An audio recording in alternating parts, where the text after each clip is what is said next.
Maintenant, nous avons rappelé, non, du moins, présenter nos caractéristiques que bon Dieu qui a triomphé dans les derniers temps. Parce que bon Dieu a des choses à attendre de nous, en tant que petit peuple. Nous ne sommes pas capables de tromper tête non sur ça bon Dieu à attendre de nous. Ok? Si nous trompons tête non de ça bon Dieu à attendre de nous, c'est ça qu'on a perdu. Le bon Dieu lui-même dit très clair, dans l'objectif. Quand le présenter à peuple, c'est des choses qui sont bien calculées. Vous comprenez? Et puis nous faisons déviation, n'a bien l'autre résultat. N'a toujours un résultat, mais pas bien un résultat escompté. Pas bon Dieu qui prévoit par lui, n'a bien. Donc tout ça, bon Dieu, le peuple n'a pas ça, il y a un objectif précis pour pouvoir approcher nous plus près de lui-même. Donc tout ça nous fait contraire à principe ça, on est capable de partir là nous-mêmes. Donc comme nous dit, marchez-vous parmi les gens sur le bon chemin. Donc c'est une question, marchez-vous parmi les gens sur le bon chemin. On nous rappelle donc qui signe qui était gagné dans la preuve Israël. Quel était le signe de la présence visible de Dieu parmi la Israël? Quel était le signe visible de la présence de Dieu parmi l'ancien Israël? Eh bien, pour répondre à la question, ça, on a l'Hébreu dans le monde, chapitre 10, verset 33. Il dit qu'ils partirent de la montagne de l'Éternel. Ils partirent de la montagne de l'Éternel le temps de 3 jours de marche. Et l'ange de l'alliance de l'Éternel marchait devant eux pendant ces 3 jours de marche pour leur faire en lieu de repos. Donc, le peuple de Dieu dans le désert, qui gagne un guide, qui était relé, arche de l'alliance. C'est l'arche là qui t'a mené le peuple dans la marche dans le désert. Donc, dans toute pérégrination peuple là, mais c'est l'arche là qui t'a mené. Par conséquent, le symbole visible de la présence de Dieu dans l'ancien Israël, c'était l'arche de l'alliance. C'est lui-même qui t'a cherché pour que le peuple ait un lieu de repos et un lieu de refuge. Et nous comprenons que ça est très symbolique. Ça veut dire que le travail que bon Dieu m'a dit pour nous faire dans dernier temps ça, Jean-Prophète Jérémie dit, il dit, regardez et demandez quels sont les anciens sentiers.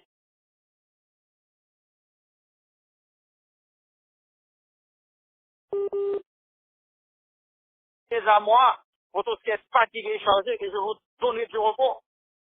Donc ici, l'ange de l'Alliance, c'était un moyen pour guider le peuple là, pour capable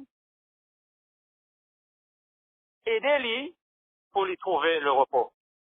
Un lieu de repos, c'est l'ange de l'Alliance qui amène le peuple là. C'est lui-même, bon Dieu, te mettait comme guide sûr. Et verset 35 là dit, non, 10 verset 35, il dit, lorsque l'ange fut en marche, Moïse dit, lève-toi, Éternel, et que tes ennemis soient dispersés, et que ceux qui te haïssent fuient devant toi. Vous voyez, l'arche, c'était la présence, le symbole de la présence de Dieu parmi son peuple. Donc, quelle est l'arche là dans son peuple là? C'était une garantie que bon Dieu dit là dans son peuple là.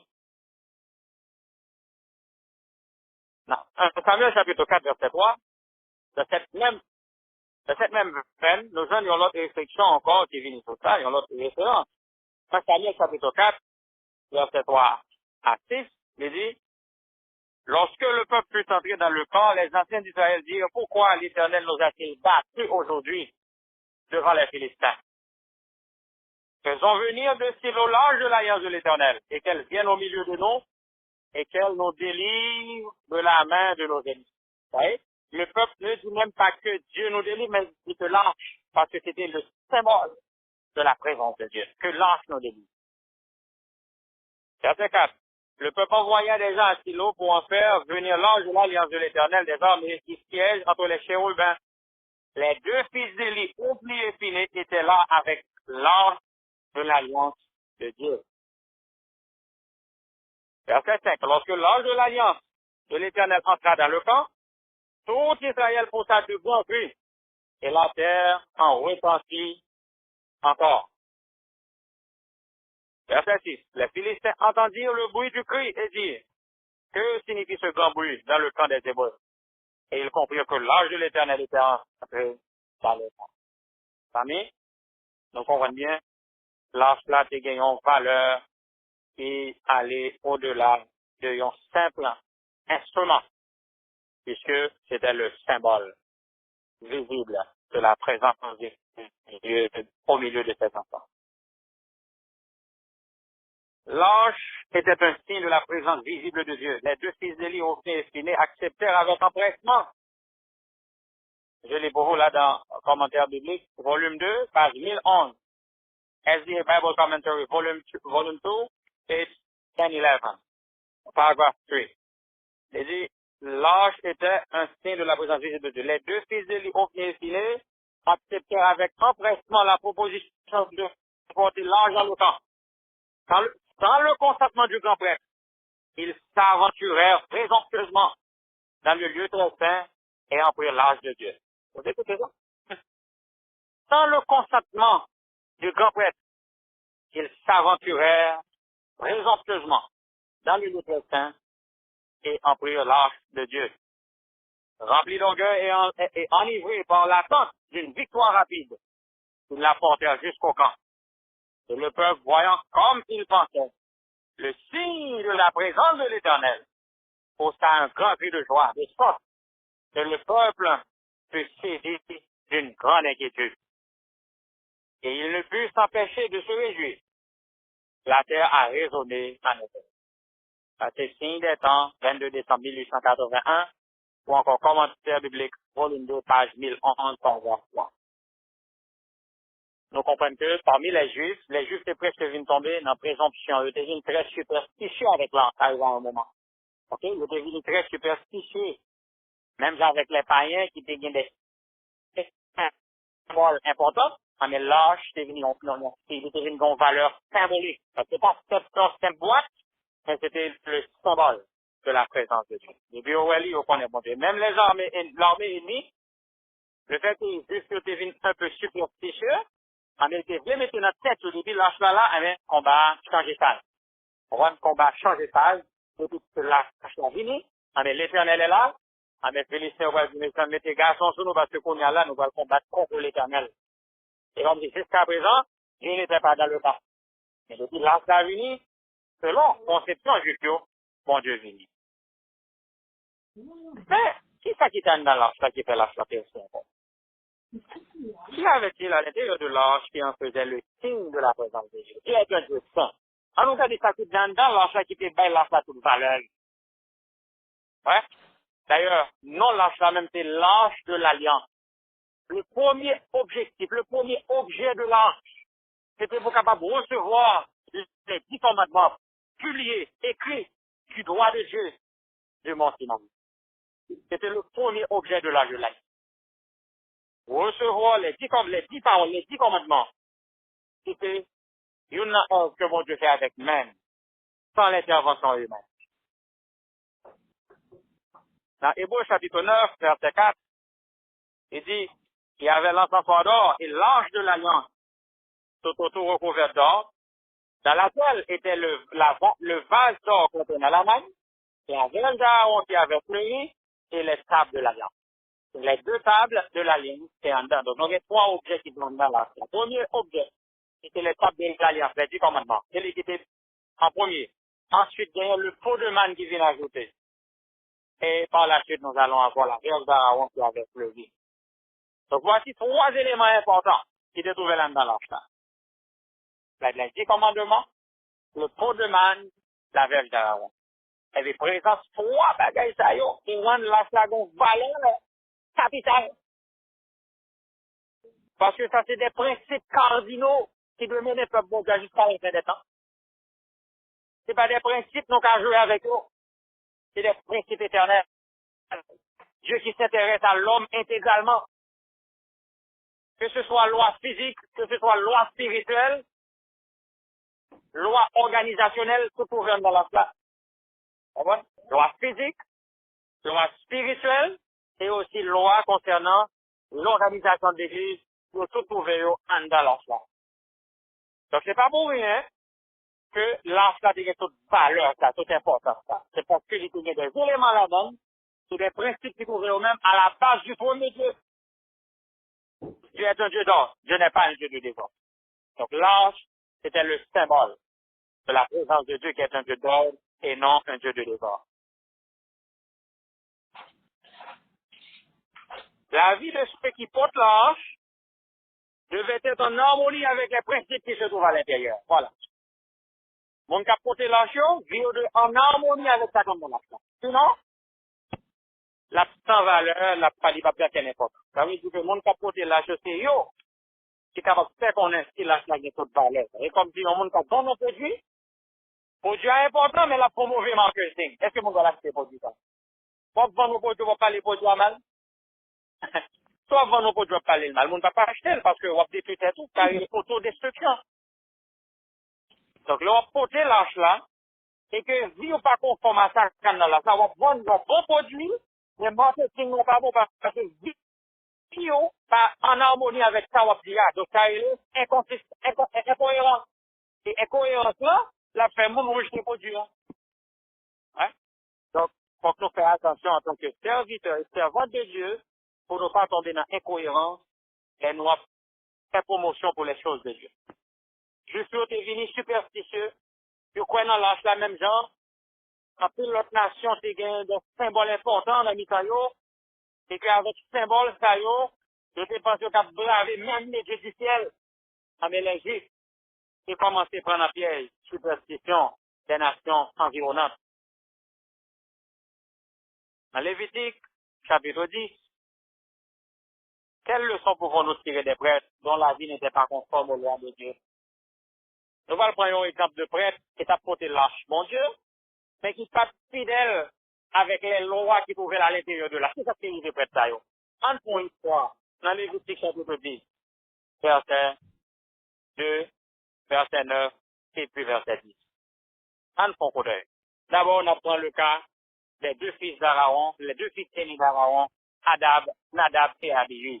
C'est ça qui est le monsieur Tayo. Entendez. Et le feu, excusez-moi, verset 1er, jusqu'au verset 1er et 2, 1 et 2, Lévitique 10, 1 et 2, il dit Nadab et Abihu, fils d'Aaron, prirent chacun son encensoir et mirent du feu et y mirent de l'encens et offrirent devant l'Éternel un feu étranger, ce qu'il ne leur avait pas ordonné. Verset 2. Et le feu sortit de devant l'Éternel et les dévora. Et ils moururent devant l'Éternel. Ah, c'est la plaisanterie, non, là. Monsieur Al mettait un feu étranger dans le temple de Dieu. Moi, en tant que prêtre, je dégaine chance pour capable assurer, non seulement pour brûler ensemble, mais aussi pour mettre feu. Pour assurer que toute bagaille a fonctionné bien. Mais monsieur oublié que c'est même feu l'Éternel, c'est maintenant ensemble, là, c'est même feu ça doit utiliser. Mais c'est ça qui a été oublié. Ah, mais l'histoire révèle, non, monsieur, ça a été sous. Verset 9, même chapitre là, 9 et 10. Même chapitre, chapitre 10, verset 9 et 10. Vous ne boirez ni vin ni boisson enivrante, toi et ton fils avec toi, quand vous entrerez dans la sainte destination, de peur que vous ne mouriez. C'est une loi perpétuelle pour vos descendants. Et afin que vous fassiez la distinction entre ce qui est saint et ce qui est profane, entre ce qui est pur et ce qui est pur. Voilà, mesdames et messieurs, mes frères. Les deux fils d'Aaron, les deux fils aînés d'Aaron, Nadab et Abihu, prêtres en vocation, prêtres en fonction, qui a préparé un long jour, les papas au tamoul pour venir grand prêtre, mais monsieur Sobral violer une loi de santé qui est extrêmement important. Bon, Dieu t'ai toujours souhaité peuple exempter de l'alcool. Mais mon qui n'a présence, les prêtres, c'est supposé de façon particulière pour ne pas entrer par dans boire ni manger n'importe comment. Mais monsieur Tayo, violer une loi dans le sanctuaire, la qui loi, c'est le pot de manne, c'est le régime alimentaire, comment pour que bon Dieu dise. Il y a le boire alcool, esprit vient obnubilé, l'esprit n'est vient lourd, il a même oublié que il n'y a pas de mettre feu étranger, il prend un feu étranger, il va l'humour. Dans un hôtel hôtel des parfums. Avec du feu l'éternel là, c'était la justice de Dieu consumée à l'instant même. Voilà. Je dis à le fait que, par une réaction rapide comme ça, en plus, vous pensez, bon Dieu, changer. Attention. Et on manipule les choses, ça, les hommes qui ont fonctionné dans les hauts lieux, faut faire attention. Les hommes qui sont en chance, il faut faire attention, comment manipuler les choses sacrées. Et ça fait alcool. Il n'est pas pour homme de Dieu, il n'est pas pour vous, serviteur. Il n'est pas pour vous, servant. Pas d'alcool, on ne pas nécessaire pour. Et dans boire alcool, bon sens à obnubilé, et vous capable de confondre le sacré et le profane. Et c'est ça que fait que, lorsqu'on a violé le régime de santé, il ne pas respecter le régime alimentaire, il va violer le principe. Parce qu'il n'y a pas de discernement aussi simple que ça. Et ça, en pile, on n'a pas les en pile, le problème, mais nous pas connaître les causes des problèmes. Il faut chercher la cause des causes. Et l'une des causes profondes en pile dérive qui fait dans la vie chrétienne du monde, c'est le régime alimentaire. Parce qu'il y a une corrélation entre le régime et aussi la spiritualité. Eh bien, monsieur Sao n'a pas d'alcool, vinaigre, gaspille, en même temps, gaspillage. Deux autorités sont tombées devant l'Éternel parce qu'ils étaient sous, ils confondent le sacré et le profane, il y a l'utilisé feu étranger devant moi. Donc, dans l'autre cas, ça, c'est les deux cas des fils d'Élie, Ophni et Phinéas. Et ils ont été vraiment un gros dérapage dans la vie. Mais ça, en même temps, violé littéralement les 10 commandements. Entendez qu'il dérapage qui est dans la vie, les fils d'Élie. 1 Samuel chapitre 2, verset 22. Or, Élie était très vieux. Et il a appris tout ce que ses fils faisaient à tout Israël. Et comment il couchait avec les femmes qui s'assemblaient à l'entrée de la tente d'assignation. Mes frères et mes sœurs, pas rien plus insulte que ça. Des hommes dirigeants, des prêtres, à pratiquer la fornication même à l'entrée dans la cour du tabernacle, mesdames et messieurs. Ça, c'était. Imaginez, les gars fait vagabond, mais là, dans la cour, comme cela. Et elle dit dans la cour, l'église, là, fait des gars. Ça, c'est des péchés extrêmement dégradants. Profanation du lieu saint. Les gars violé les commandements de Dieu, ils profanent le lieu saint.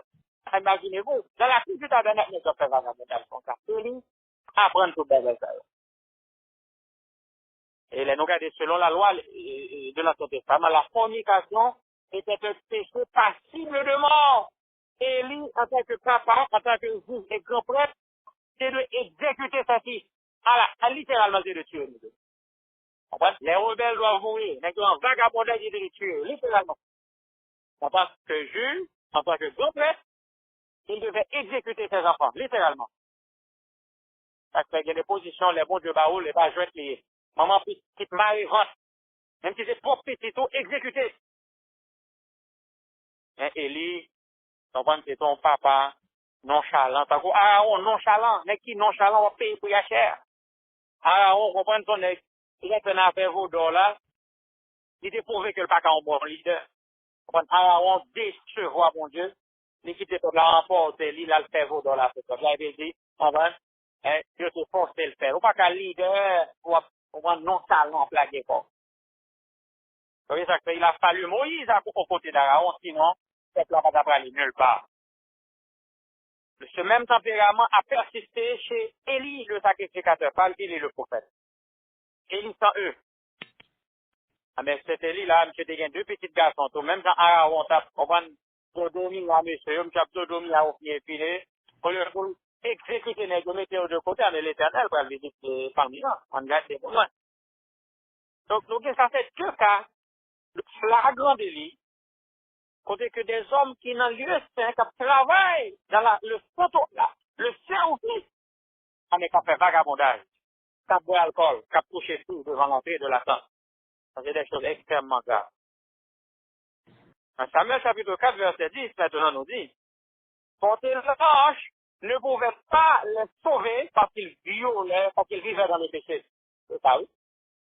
Les fils d'Aaron ont violé le pot de man. Les fils d'Élie ont violé littéralement le 7e commandement. Donc, les gens ont été disqualifiés pour la protéger, mon Dieu. En Samuel 4, verset 10, on dit, les Philistins livrés en bataille et Israël fut battu et chacun s'enfuit dans sa tente. Il y eut un très grand carnage et 30 000 hommes de pied d'Israël périrent. Combien d'hommes périrent? 30 000 hommes. Dans son jamais Léon hécatombe, à son massacre, pour tout ça. Les deux hommes qui portaient l'arche vivaient dans le péché. Mais ça n'est que causé. Non seulement ils ont mouru, et verset 11 a dit, l'ange de Dieu fut pris, et les deux fils de lui ont venu tuer, gaspillés dans le péché. Après, à son gaspillage, dès qu'on mourit dans le péché, ils mourent éternellement. Et qu'on tout prend la mort éternelle parce que ils ont perdu pour l'éternité. Ils ont tout perdu parce qu'ils ont mouru dans le mal. Mon gaspillage qui est fait parmi des hommes qui ont porté l'arche, mais qui vivent dans le péché. Ça c'est nous-mêmes sacrificateurs, nous-mêmes hommes de Dieu, prédicateurs. On peut faire attention.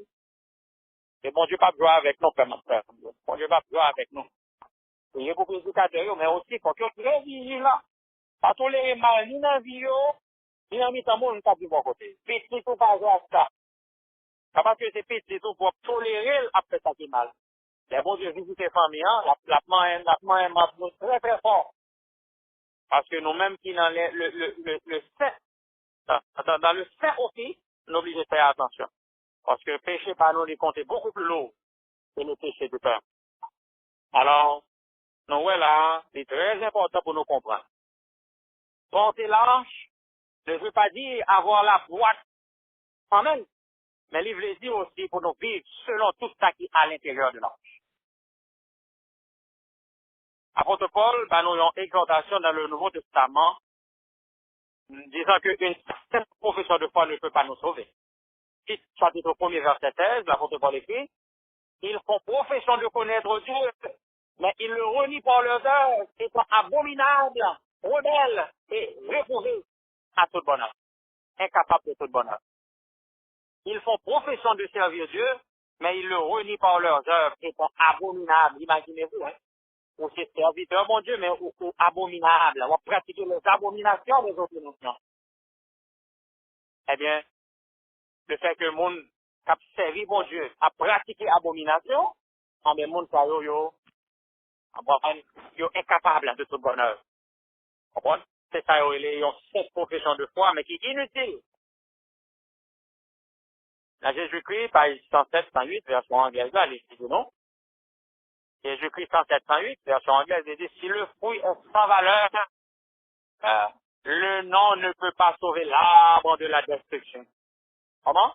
Si le fruit est sans valeur, le nom ne peut pas sauver l'arbre de la destruction. Jean déclara aux Juifs que leur position devant Dieu serait déterminée par leur caractère et leur vie. La profession de foi était sans valeur ou inutile. Et leur vie et leur caractère n'étaient pas en harmonie avec la loi de Dieu, ils n'étaient pas sans peuple. La profession de foi était inutile. Et la vie, et leur caractère n'étaient pas en harmonie avec la loi de Dieu, ils n'étaient pas son peuple. Donc on peut faire toute profession nouvelle, mais qui vit non pas en harmonie avec la loi de Dieu, avec le trou de man, avec la règle d'Aaron, vit nous pas en harmonie avec les éléments qui se trouvent dans l'intérieur de l'arche, eh bien, c'est profession de foi venue inutile, sans valeur. Ouais, je dis à là, mes frères et mes sœurs, qui porte l'ange de Dieu aujourd'hui? Qui sont les vrais porteurs de l'arche aujourd'hui? Mais nous, aujourd'hui, en pile, le monde a parlé en pile. Comprenez? Parce que ce qui était dit aux Juifs, je dis aujourd'hui, pour nous, en tant qu'adventistes du septième jour, parce que nous vivons à l'époque où il a été écrit dans Apocalypse chapitre 11, verset 19, et le temple de Dieu dans le ciel fut ouvert, et l'ange de son alliance apparut dans son temple. Je dis à l'ange là, la mené pas bon Dieu à journée aujourd'hui. Parce que depuis 22 octobre 1844, l'ange était apparu dans le temple du ciel, mes frères et mes sœurs. Et depuis lors, nous avons des messages importants que je ne peux pas dire tout cela pour capable mener nous en direction de la sainteté. Et c'est peut-être ça, très tôt, quelques années après 1844, le message sur les commandements de Dieu, sur le sabbat, en métabral proclamé par le peuple adventiste. Quelques années après, en 1843, la servante du Seigneur recevra une vision complète sur la réforme alimentaire. Le premier monde, c'est l'alimentaire.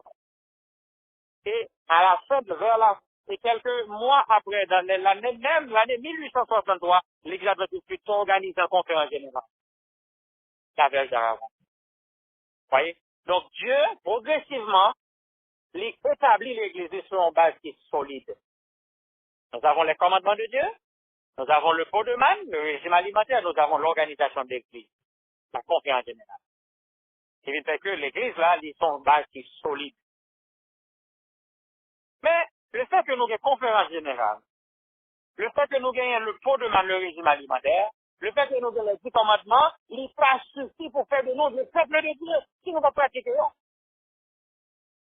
Et c'est ça, juste utiliser nos situations, ils deviennent très superstitieux. Il a revendiqué des promesses pendant qu'il a besoin des principes. Ça, c'est temps perdu, mes frères et mes sœurs. C'est temps perdu. Revendiquer des promesses pendant que nous avons violé les principes, c'est sans valeur. Ça, il est la présomption et non la foi. Parce qu'il faut faire la différence entre la foi et la présomption. La présomption, selon Jésus-Christ, nous dit, dans Jésus-Christ, l'expression du Seigneur nous dit, chapitre, la tentation, il dit la présomption, c'est la contrefaçon satanique, diabolique de la foi. C'est le fait que le monde dit, il croit dans la promesse là, mais il pas fait comme on demandé. Il semble avec la foi, mais c'est la contrefaçon satanique ou diabolique de la foi. La présomption, c'est nous croire dans la promesse, pendant que nous pas fait à nous de faire. Mais la foi, revendique les promesses et fait ce qui est demandé. C'est ça la foi. La foi obéit, pas seulement croire. Mais la foi qui croit seulement, qui n'obéit pas, c'est la foi de Satan. Parce que Satan croit aussi, mais il n'obéit pas. Mes frères et mes sœurs, il faut faire attention. Avoir la loi, c'est une, et pratiquer la loi, c'est une autre. Avoir le message de la santé, c'est une, et pratiquer le message de la réforme sanitaire, c'est une autre. Avoir la vérité, avoir une organisation, mais sur les principes organisationnels que mon Dieu avait établis, c'est une autre. Donc, nous avons tout le système, mais est-ce que nous suivons? Donc, c'est ça, la cohérence ou encore l'incohérence. Les promesses de Dieu peuvent-elles nous sauver, même si nous ne parvenons pas à remplir les conditions? C'est une bonne question. Hein? Est-ce que les promesses de Dieu peuvent nous sauver si nous ne parvenons pas à remplir les conditions? Jean chapitre 8, verset 39 et 40. Jean chapitre 8, verset 39 et 40. Il dit, il lui répondit, Jésus qui parle, les pharisiens parlent à Jésus. Il lui répondit, notre père est Abraham. Jésus leur dit, si vous étiez enfants d'Abraham, vous feriez les œuvres d'Abraham. Verset 40.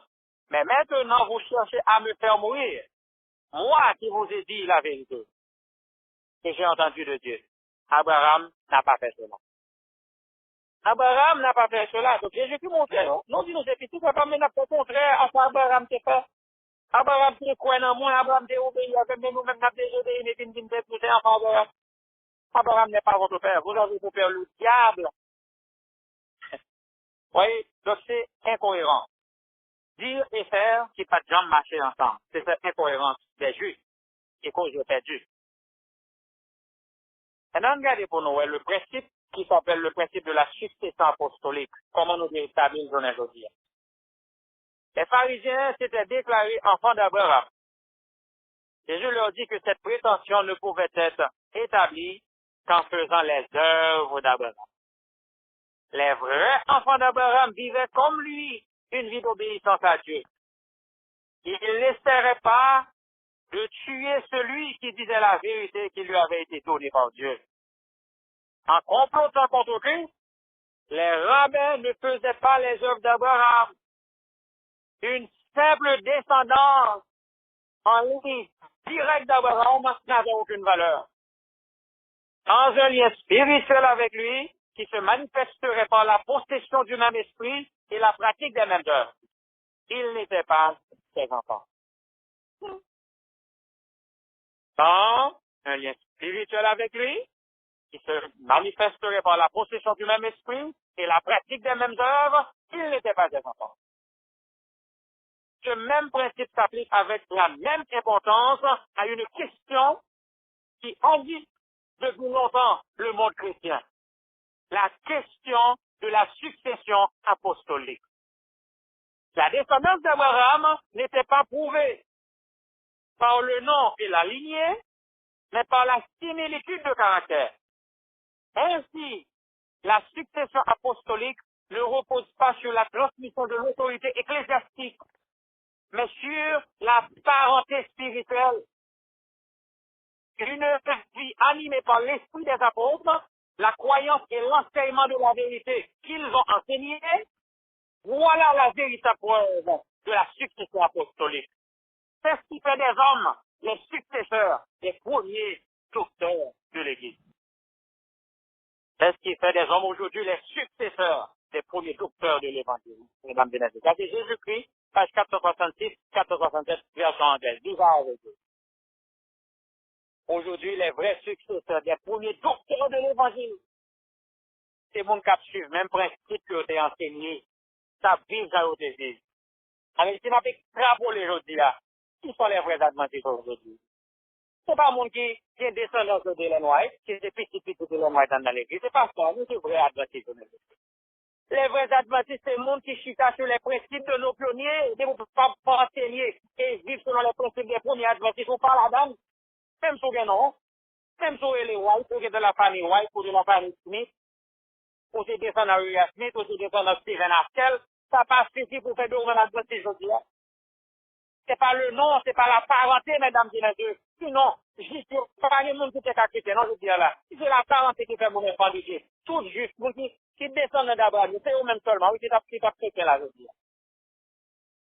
Mais si nous pas de connexion vitale avec bon Dieu, si nous pas sur les principes que les anciens se construisent, nous n'avons non. Mais si nous pas de caractère là, il n'est pas suffisant. Parce que c'est le caractère et non le nom qui donne la valeur à notre foi. Ça, c'est un sujet qui est extrêmement important. Parce que aujourd'hui, dans plusieurs discussions, changer les notes à présenter l'histoire, présenter le débat, ouais, et les cas on va adventir, il y a des autres, adventir, c'est sûr, on va dire, on y a. Il peut vous dessiner qui sont adventistes pour moi. Pour dire que c'est adventistes aujourd'hui, là. Ah bon? Eh ben, revendiquer, non, revendiquer qu'on fait en général, revendiquer bâtiment, non, faire. Et comme il dit, dans le message choisi, volume 2, les principes qui ont fait de l'Adventiste du 7e jour, ceux qui le font. Hein? Allez, la servante du Seigneur qui dit, les principes qui ont fait des Adventistes du 7e jour, ceux qui le font. Ces principes qui fait de nos familles, qui nous origine, qui nous avenir, qui a dirigé nous dans le présent. Mais sinon, pour but de vous principes ça, on va comme nous dit, you get the brand name. Okay, you get the brand name, but you don't have the product anymore. Brand name. Faut pas qu'on lui pose brand name, pour brand name. C'est produit à tout bon. Et produit à bon, le produit se recommande. Le produit se recommande. Nous pas, comprendre? Nous dit en anglais, good wine no wish. À bon vin pour d'entaille. On a besoin de faire marketing pour l'église. Non. Le bon produit se recommande. Parce que quelqu'un bon goût, tout le monde n'a pas acheté. Alors, mon tout sincère, mon qui aime bon goût, mon qui a un goût qui est cultivé, n'a pas acheté. Faut que nous pas prendre l'église, faut que son lieu, son rabodaille, c'est ça nous voulons, et puis, nous gagnons brand name, nous ne pas utiliser non. Non. Quel est le produit qui vient sur le nom? Si pour produit, il de qualité, en est non, il y a toute valeur. Donc, si produit n'a pas de qualité, on fait le brand name. Nous tournons ça pour produit, tout le monde là, non là, mais produit n'a pas là encore. Malheureusement. À ce moment-là, on commence à piquer courage. Il n'y a pas acheté produit pour eux-mêmes. Il y a plein rien. Je dis, lorsqu'on a acheté les pâtes pour ça, je dis rien. Je dis, bah, là, pas bon même. Son qualité a dégradé. Mais en fait, plein à fait pour produit, ça vient aujourd'hui avec le brand name, mais qui n'a pas de goût encore, qui pèse des valeurs. Tout cas, c'est ce produit à disparaître. Est-ce qu'il y a une situation comme ça, aujourd'hui? Ouais, on a gommé pour non, mais pas gommé pour produit. C'est ça qu'a fait tout là, hein? Ça, c'est une superstition de tomber là. C'est l'achat qu'a compté, mais l'achat pas gagné là-dedans encore, l'achat vide. Pas de commandement, pas de pour demande, pas de tout le monde est tombé. Ouais, côté de la lâche pas là. Là, ça va pas mener mon ciel. Non, c'est dans l'enfer la peine de mon clair, on lâche vite là-dedans. C'est un symbole que ça se monte encore. Ouais. Tout va bien dans la salle. Là, dans la salle, si son ton, il capte tout le monde dedans. Qu'est-ce qu'on fait dans la salle? On va bien monter là-dedans. Ça, il y a des petits commandements balayés, pour deux man crasés, vergerons brisés, donc pas grand dans la salle, on lâche la vie. Donc, ils tournent en boîte ordinaire. Et nous, ça qui s'est passé. Pour nous-mêmes, les bons Dieu qui étaient, on prend l'arche là, dans nos mairies pour eux. Parce que la santé sans valeur, le peuple a violé les commandements. Les leaders a profané. L'arche n'a pas de aucune valeur encore. Bon Dieu était présent. 30 000 hommes tombés là, gaspillés dans la bataille. 30 000 hommes. Un seul, non, petit crash, ça. 30 000 gars sont tombés. Et les qui t'apportent là, je mets le massacre. Bon Dieu montre là, pas de aucune considération pour boire ça. Présent, il pas là du tout. C'est présent Satan qui était là, et pas présence mon Dieu encore. Ça, c'est des exemples importants pour nous capables de comprendre, pour nous faire pour. Parce que la Bible, c'est des exemples importants pour nous rassembler. Les conditions d'autrefois sont les mêmes aujourd'hui. Dans une tragédie des siècles, les mêmes causes produiront toujours les mêmes effets dans les mêmes conditions. Les mêmes causes produiront toujours les mêmes effets dans les mêmes conditions. Donc Dieu est le même hier, aujourd'hui et éternellement. Dieu n'a pas changé. Et puisque Dieu n'a pas changé, il va nous penser que nous allons l'autre traitement de la mettre sur les journaux. Non. Faut nous faire attention. Pour nous pas seulement adventistes de mort, mais nous pas adventistes de principe. Sinon, n'a pas de valeur.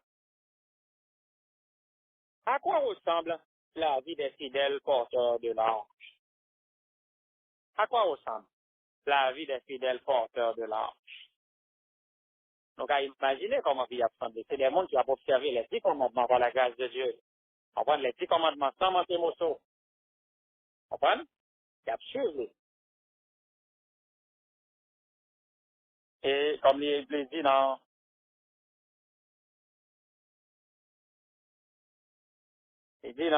un livre, Esprit de prophétie,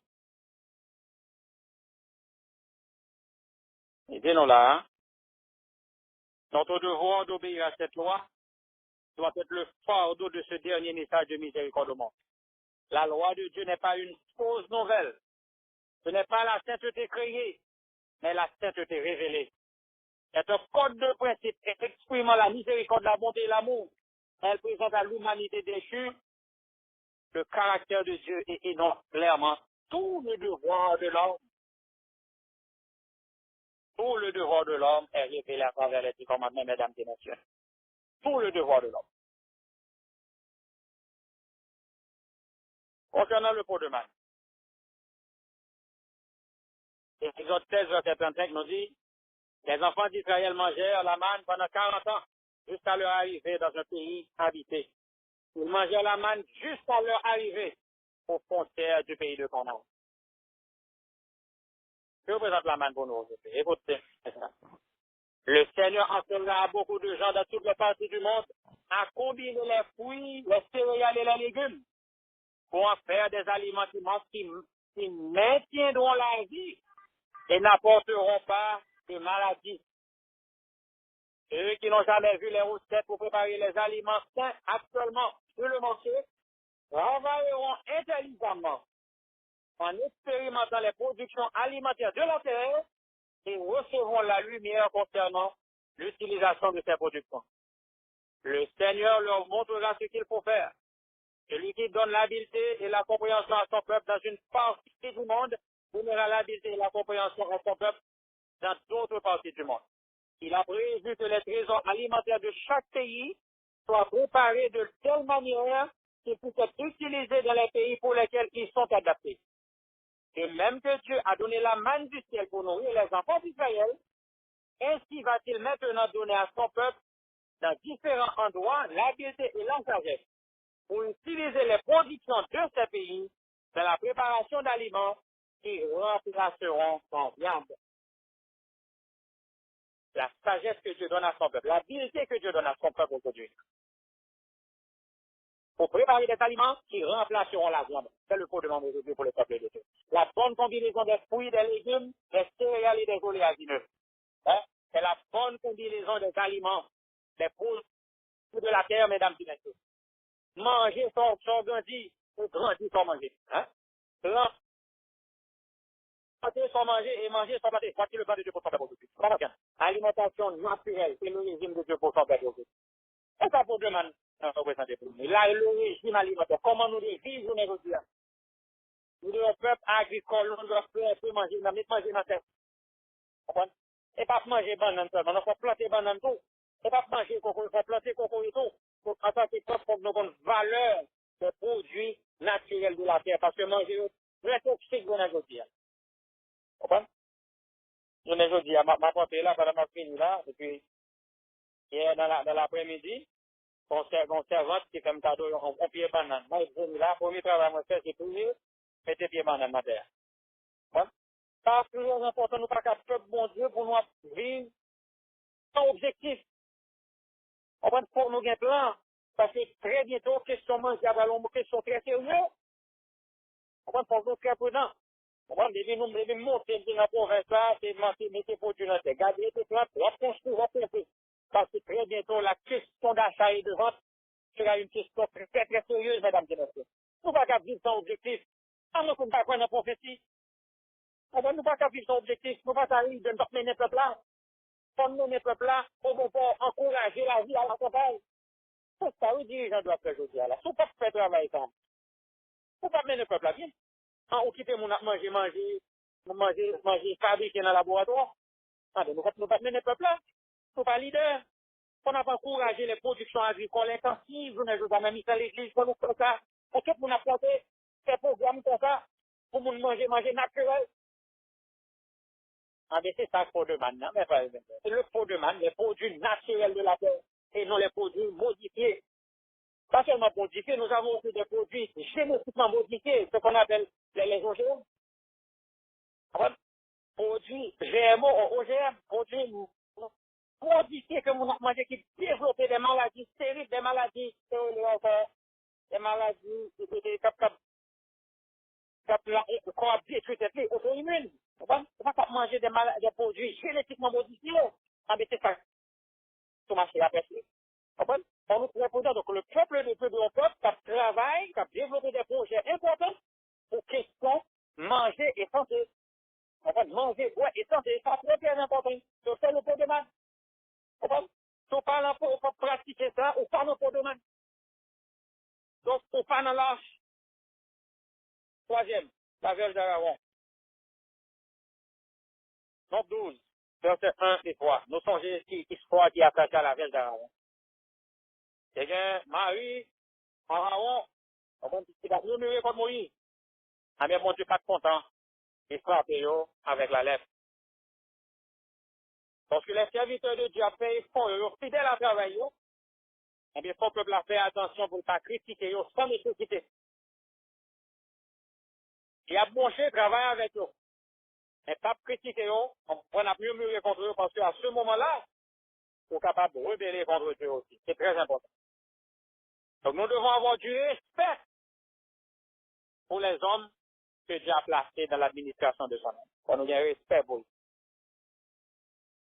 Mais, ça va bien, il faut qu'il y ait travail tout. Il faut qu'il y ait travail. Donc, ce n'est pas n'importe qui, non, pour nous capables de faire des hommes de Dieu. Parce que j'ai des gens nous capables de faire des hommes de Dieu, nous, par contre, pour qui est-ce qu'il travail.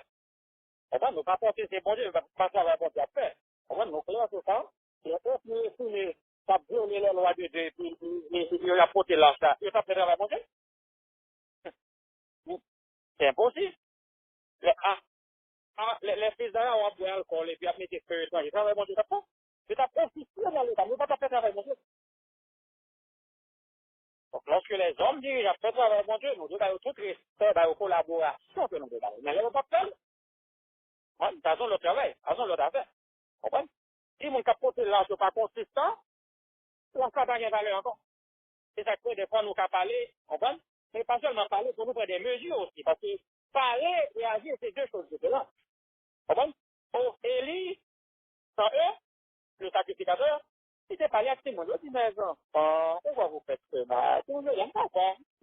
C'est qu'on nous peut manger les pains, mais j'aime quand nous, on t'a pris ça, oui, les pains, oui, nous, oui, mais j'ai les pains, et puis prends un petit coucher, on a la tête, ça, et puis de mauvais dit, le travail du prêtre est en tant que juge et prêtre qu'il devait tuer sa enfant, qui sécurité en public. Pourquoi nous entendez bien? Ah, il partit à ses prophètes. Les mauvais dit, travail et élité de faire. Bon Dieu t'appartient pour Élie, exécuter Simon. Parce que si c'était l'autre Simon, il a tué, comme c'est pas lié, attaquer maintenant, c'est que mes enfants, il ne faut pas faire cela. Donc, je dis, allez, péché dans l'église. Là, c'est péché petit pas, non pas, monde pas nous. Comment nous traiter ça? Mais laissez l'autre monde, est-ce que nous sommes prêts pour nous prendre des mesures? Mais c'est les péchés monde pas nous, on va nous passer maintenant, c'est que nous avons avec eux. L'église a toléré les péchés, pas capable de l'église, pas capable de l'église, mon Dieu, les amis, pas capable. On l'église a toléré les péchés, pas qu'à l'église, mon Dieu, aussi fait que ça. Parce que bon Dieu, pas dans la plaisanterie, ça. Les péchés à manifester, mesure pas moi, tout le monde souffre. Et ça, quel est le peuple de la charge? Le peuple là, c'est pas peuple qui a joué. Depuis que c'est manifesté, c'est pas notre parler. Nous finissons parler, pas d'action, action de droit. Après, nous finissons parler, action de bon. Il n'y a pas d'action, tout le monde coupable. Tout le monde a payé le pot qui est bouté. Tout le monde a payé pour passer à net. Parce que, juste à dire mourir, assuré, m'a donné un occupant de coucher avec lui. 2 hommes ont péché, 30 000 hommes tombés. Qui ne dit mort consent, qui ne fait rien consent. Et il t'a dit exécuter Simon, mais pour le peuple a été noté les choses sur côté pour exécuter. Dirigeant péché, le peuple a bien des péchés, parce que le peuple a assurément rappelé et dit non, mal pas, amen. 30 000 hommes tombés sur le champ de bataille. 30 000 hommes. J'ai le même hier, aujourd'hui éternellement. Mon qui pense que péché que un tel fait là, il va pas affecter moi, mon problème. Les conférences générales font mal, là, parce que c'est quoi, ça dit c'est conférence générale, je même pas là dans moi-même, mon Dieu, on n'est pas d'accord, ça c'est un peu trop aussi là. Et pour accepter direction yo, en tant que leader, tout ça fait mal pour la vie. Aussi c'est ça. D'ailleurs, moun qui te représente dans la conférence générale là, laissez voter du moun sa yo, ou même pour voter pour eux. Parce que nous pas besoin l'organisation de Dieu. Si nous comprenons l'église organisée, depuis conférence générale ça font bêtise, vous pouvez reconnaître que c'est tout le monde. Parce que vous ne pouvez pas quitter ça, vous pouvez participer là-dedans. Net. C'est qu'on s'allie, mes amis. Parce que je dis, dans le principe d'organisation d'église, chaque membre d'église, nous gagnons voix directe ou indirecte dans les officiants de la mission. Pour les membres de la mission, nous gagnons représentant au niveau de l'union. Et dans le niveau de l'union, nous gagnons représentant dans la conférence générale. C'est-à-dire, voyons diriger nos conférences générales à travers nos représentants. Donc, là, la conférence générale, pour ma c'est l'église mondiale tout seulement. Vous ne comprenez pas. On dit la conférence générale ou l'église mondiale. Ça fait mal, c'est un pile advertis à parler, critiquer la conférence générale, on a fait autant de pratique que les autres. Pas me dire nous pas maximum. Pas dire nous pas en café. Il y a l'église qui va dire officiellement nous pas dans la conférence générale. Parce qu'on prend les jours, discipliner, nous mettons dans dehors. Et ça m'a donné une action. Mais si nous pas en pile, moi même pas dans la conférence générale ça. Moi même pas pour dire ou c'est rebelle, parce que pas pour non. Et pour nous connaître, nous pas avec eux encore. Pour si nous ne pas faire mesure ça, tout ça est fait mal avec eux. Aussi c'est fait. C'est ça qui fait. Parce que vous dites ça, rébellion et réformation. Rébellion, c'est lorsque on a un système, non, vous ne pouvez pas soumettre un système. Là, c'est en rébellion, je dis ça tout. Mais lorsqu'il y a un système, non, on prend position pour le Seigneur, ça paraît les rébellions. Encore sinon, Martin Luther, il n'a pas rébellion avec l'Église catholique. Oh, sinon, William Mill est en rébellion avec l'Église protestante de son époque. C'est-à-dire, l'homme prend une mesure, presser la vérité, quel que soit le prix à payer, ça, c'est pas la rébellion. Ça s'appelle réformation. Parce que toute réforme qui se fait dans le temps, c'était des hommes robustes qui étaient faits, qui étaient fait jambes pour la vérité, qui ne peuvent pas mourir. Mais tout le monde qui a parlé, qui parle de action, c'est des lâches. Ils ont des opportunistes. Ils sont très prudents. Celui qui se lève qui dépend la prudence plutôt que par des principes sont des opportunistes. Ils ont les autres points de sauveur. Ça veut pour que le temps change, pour ne pas espérer, pour ne pas prêt pour poser des actions à tête. C'est ça que moi-même, je souligne ça, il m'a posé encore. sorti des premiers par l'État. Si action n'a pas, si mesure que n'a prend, n'a réfléchi chaque dimanche sur des problèmes, etc. Mais qui solution n'a apporté? Nous pas qu'à des agents de problème pour nous, des agents de solutions et des solutions concrètes. A, B, C, D. Nous pas qu'à faire toute vie nous dans les mêmes étapes. Il faut brûler les étapes. Il y a un temps pour réfléchir, il y a un temps pour agir. Si nous pas jamais agir, on a bien Dieu qui va bien mourir. Jusqu'à ce qu'il y ait un hécatombe qui passe. Là, quand on va dire, mes amis, si nous te connaissons, à pile, non, m'a mouru, gaspiller dans péché. À pile, on a mouru, gaspiller dans péché pour ma trouble. Faut nous faire attention. Faut nous faire attention. Parce que les bons, je ne suis pas d'accord avec la la désapprobation de ce plan visiter ce peuple-là. Et là, nous avons des dégâts passés, c'est pas l'État qu'on va le saisir. Parce que deux événements s'est passé pour attirer attention à l'Église à cette histoire. Imaginez, dans une même année, deux institutions sont du feu. Vous pouvez imaginer ça? 1902, en 1902-1903, pas une porte, même quand on peut présenter ça, dans une même année. Sanatorium prend du feu, maison d'édition prend du feu. Imaginez ça. Et les pauvres dit ça, c'était des signes que bon Dieu se parle d'accord, ça a passé dans la conférence générale. Vous m'entendez? Deux institutions majeures de l'Église pontifère. Sanatorium Bible Creek et la maison d'édition Prison Herald Bible Creek. C'est tous les deux produits pour la même année. Sabrage à pile l'argent gaspillé. Bon Dieu, pas d'accord avec ça passé dans le niveau conférence générale. Et malgré tout, l'Église n'a pas prêté attention à ce ça, jusqu'à ce que nous voyons un pile de dégâts passés dans l'Église. C'est vrai que nous, alors faut faire attention pour que ce n'est pas le nom qui mène, non. Et c'est les principes. Parce que si nous ne pas chiter sur le principe, non, on ne va pas capable de faire un bon. On a occupé même position avec juste, qui t'a une profession de foi, mais qui était pas œuvre qui correspond à ça, dire. Et là, ça, c'est ça qu'on appelle. Ce qui fait la valeur de l'homme, ce n'est pas le nom, mais le produit. Le fruit qu'il produit. Donc, c'est au fruit qu'on reconnaît là, mais pas au nom. La protéger pour nous libres. Maintenant, quelle serait l'attitude de ceux qui... Alors, avant que je m'aille sur ça, je dis là, nous comprenons que dans tout le monde qui n'est pas d'accord avec la capacité d'organisation, l'Église de Dieu doit être désorganisée, c'est-à-dire, tu vas quitter une organisation pour entrer dans une autre organisation, parce que l'Église de Dieu doit être toujours organisée. Il ne faut pas quitter, et on l'Église pour quitter à la caille, quitter à la caille, pas que l'Église va être, non, c'est bien ça. Et si l'Église dans les maisons, l'Église de Dieu peut être dans les maisons, mais une maison ne peut pas être une Église. Je reprends, une maison ne peut pas être une église, mais une église peut être dans une maison. J'espère que je me suis fait comprendre. Une église peut être dans une maison, mais une maison ne peut pas être une église. Point barre. Ça me le dit pas là, on va m'expliquer le point. Groupe Sakapado est dans la maison, ça va appartenir au grand peuple de l'église, pendant que dans la maison. Sinon, on ne va pas à l'église. Mais si c'est dans la maison, nous n'avons aucune appartenance à quelle organisation, nous pas l'église. Et tout simplement, il y a un petit groupe réfractaire qui est en l'église.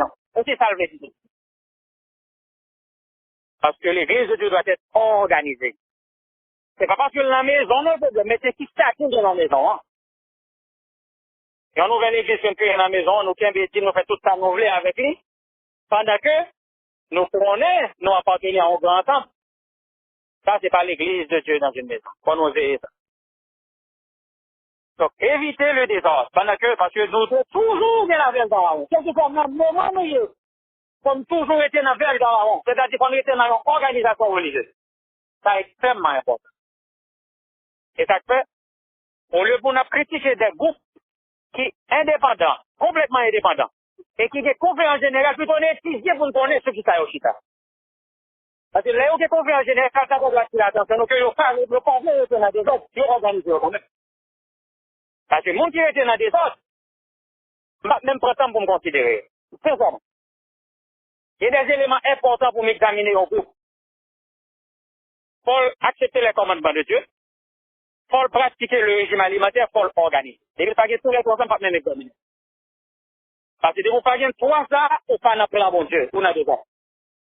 Trois éléments importants. Il y a trois rôles du feu. Trois rôles du feu. Les commandements de Dieu, le pot de manne, la verge d'Aaron. L'organisation est très importante. Le désordre, les bon Dieu pas dans le désordre. Donc c'est peut-être ça. Faut que nous fassions attention pour ne pas juger mal.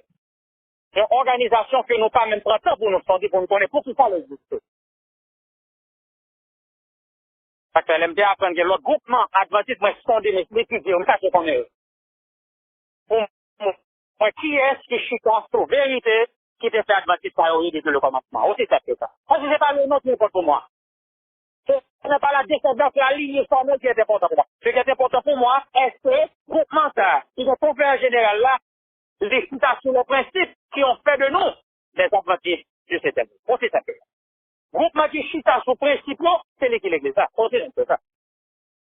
À ce moment-là, moi, pas en rébellion avec aucun autre groupe qui vient non, hein, mais qui va faire travail. Aussi, ça peut pas. Pas en rébellion, parce que je ne pas reconnaître comme l'église mondiale encore. Parce que Dieu, c'est pas le nom, mais les principes qui font de nous ce que nous sommes. Amen. Je que non, l'église chrétienne est organisée parallèlement au judaïsme. Jésus fondé l'église chrétienne pendant que le judaïsme a fonctionné. Des bons groupes séparés, mon dit bon, c'est désordre. Mais Jésus s'est fait désordre.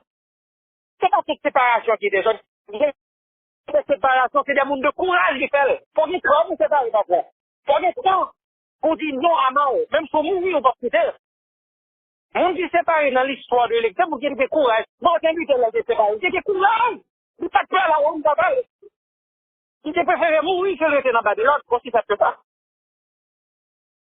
Donc, pas une fois, nous plus à regarder des bons mondes séparés, c'est ça qui mal. Non. La séparation demande du courage. Parce que tout le monde a pris canot, on n'a pas les mal de on faut séparer du péché des péchés, aussi c'est péché. Les deux trois jeunes égotés campés dans la vallée de Dieu, ils étaient séparés du mal, ils étaient montrés que fléchis devant la statue que le roi avait élevée, aussi c'est que ça, aux propositions, sans peur. Et comment il y a courage, il y a courage, c'est pas un monde qui lâche. L'autre mourir, on va pas abandonner. Vous comprenez? Je peux me expliquer, non? Ça qui s'est passé la Première Guerre mondiale. La majorité de l'église adventiste c'est choisi pour exemple. C'est les 2%, il y a environ 4000 membres d'église qui disent non, ils ne vont pas rentrer la guerre. On se dit, il y a qui mourir, on se tue plusieurs là-dedans, on campé ferme. Même des dit, nous, sont des histoires, nous savons pour qu'on est tout côté au sport, tout côté au lieu aujourd'hui. 4000 nous mettez dehors, 1900 qui ont l'église. Tout le monde savait, qui a dit de devenir l'église. On dit, nous, ça me voit, nous allons étudier, quand je suis opiné ni parle en pile, c'est pour nous, origine et côté nous avons eu aujourd'hui. Nous avons des questions. Nous avons des questions. Comprenez? Donc nous faisons attention parce que nous notons là, on nous connaît qui est le peuple de l'âge. Qui est le peuple de l'âge? C'est cette question que vous nous répondre. Qui est le peuple de l'âge? Celui qui a la en main, dans le principe, ou qui a les principes, même si il n'a pas l'âge. Donc on ne doit pas gagner la foi, de sorte du principe qui n'a l'âge. Et comme vous avez gagné la foi, c'est ça? Parce que je parler de l'âge physique, je parler de héritage ecclésiastique, je parler de descendance charnelle, je parler de lignée. Vous comprenez? Là, on parle de héritage historique, là, on doit gagner. On doit gagner tout écrire les noyaux sous juridiction qu'on va publier. Et qui sont faits avec ça? Pour publier, c'est vrai, mais est-ce que pour suivre ce qui est écrit, ce qui est publié? Ouais, c'est ça, nous parler de cohérence, de cohérence. Alors, frère Pasteur, on va terminer avec ça qui est écrit là. Dans Testimonies, tout ministère, page 411, paragraphe 1. Regardez ça. Il dit, Satan a pris toutes les mesures possibles pour que rien ne vienne parmi nous, en tant que peuple, pour nous reprendre et nous réprimander. qui a pris les mesures que nous n'ayons pas de réprimande Satan, a pris toutes les mesures possibles. Et que rien ne vienne parmi nous en tant que peuple pour nous reprendre et nous réprimander. Et nous exhorter à abandonner nos erreurs. Mais, écoutez ça, mais il y a un peuple qui portera l'arche de Dieu. Alléluia. Il y a un peuple qui portera l'arche de Dieu. Certains sortiront du milieu de nous, qui ne porteront pas plus l'arche. Hein? Certains sortiront du milieu de nous, qui ne porteront plus l'arche. Mais ceux-là ne peuvent pas ériger de mur pour faire obstacle à la vérité. Car elle ira de l'avant et vers le haut jusqu'à la fin. Amen. Alléluia. Dans le passé, Dieu a suscité des hommes. Et là encore des hommes d'opportunité qui attendent prêts à exécuter ces ordres.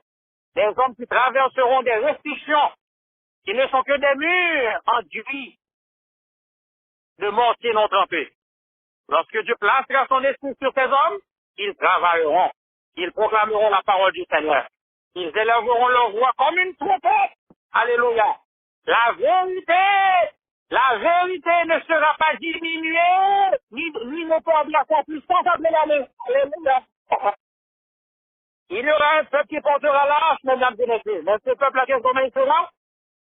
Il nous dit que la vérité ne sera pas diminuée, ni ne perdra sa puissance entre leurs mains. Amen. Ils montreront au peuple ses transgressions et à la maison des attaques des péchés. Amen. Pour qui la vérité fait du portement, c'est le va prêcher au pape dit. Là, on commence à violer les principes, on ne pas prendre mesure. Ça fait du valeur, non. Parce que, depuis que l'application de la sanction n'est pas universelle, ça fait que non. Sans dire, on n'a pas de valeur encore. Vérité, on a les gens pour quand même dire, ah, c'est vérité, vraiment, on a de valeur. Parce que la personne qui prêche la vérité n'est pas cohérente. Ça veut dire que la vérité a perdu valeur dans la main. Ça, c'est le monde qui a porté l'arche là de manière formaliste. Mais peuple qui a prêché, principe qui est dans l'arche là, il y a bien courage, il y a bien croire pour dénoncer les choses. Pas penser en dans l'église. Vérité, pas pas faiblir dans la main. Parce qu'il n'y a pas parler avec toi. Pour parler avec toi, c'est l'église. Ça, comme on dit, il y a 3 conditions importantes. 1, il faut qu'on respecte les principes de la loi de Dieu. C'est-à-dire la persévérance des saints qui gardent les commandements de Dieu et qui ont la foi de Jésus. La justice, c'est très important. 2, le dragon futilité contre la femme. Tenant la faire la guerre au reste de sa postérité. À ceux qui gardent les commandements de Dieu, qui ont le témoignage de Jésus, l'esprit de prophétie. Le pot de manne. La verse d'Aaron. Ça, c'est des piliers fondamentaux qui font de notre pratique. La loi de Dieu, Christ de justice, l'esprit de prophétie, le pot de manne, la verse d'Aaron. Ça, c'est des piliers importants qui pour nous reconnaître en adventisme de Dieu. Même quand j'adventiste, qui montre que le pas connaît l'esprit de prophétie, pas même que ça vous me fait avec nous. Donc, c'est ce avec nous. Je ne vais pas faire trop d'arguments. Je vais parler avec un frère protestant, un musulman, un catholique, je vais utiliser l'esprit de prophétie avec vous. Ça, je ne vais pas parler pas pour nous. Je ne vais pas adventiste pour le bagage de ne pas connaître l'esprit de prophétie. Je ne vais pas même faire tout ça avant. Après tout, quand le catholique, quand le protestant maintenant. L'esprit de prophétie, c'est l'élément, c'est l'un des éléments de piliers fondamentaux d'un adventiste. Il ne faut pas qu'on la donne. Ça me fait dire avec nous. C'est catholique, on a dit la voix en tant que catholique, c'est pas beaucoup. Vous comprenez? Ça veut dire que, c'est consistance, vérité, cohérence. Pour nous pas perdre du temps, mesdames et messieurs, nous, on a vu un dernier temps, là. C'est très précieux. C'est ça qu'il faut que nous avancer avec la vérité. Pour ne pas marquer pas sur place. Donc, le plan de Dieu n'est pas d'envoyer des messagers qui flatteraient et plairaient aux pécheurs. Non, ce n'est pas le plan de Dieu. Il ne délivre pas des messages de paix pour endormir les non-sanctifiés de la sécurité charnelle. Mais il fait peser de lourds fardeaux sur la conscience du malfaiteur et perd son âme avec les flèches acérées de la conviction. Les anges qui l'assistent lui présentent les jugements redoutables de Dieu pour approfondir le sentiment de son grand besoin et susciter ce cri angoissant. Que dois-je faire pour être sauvé?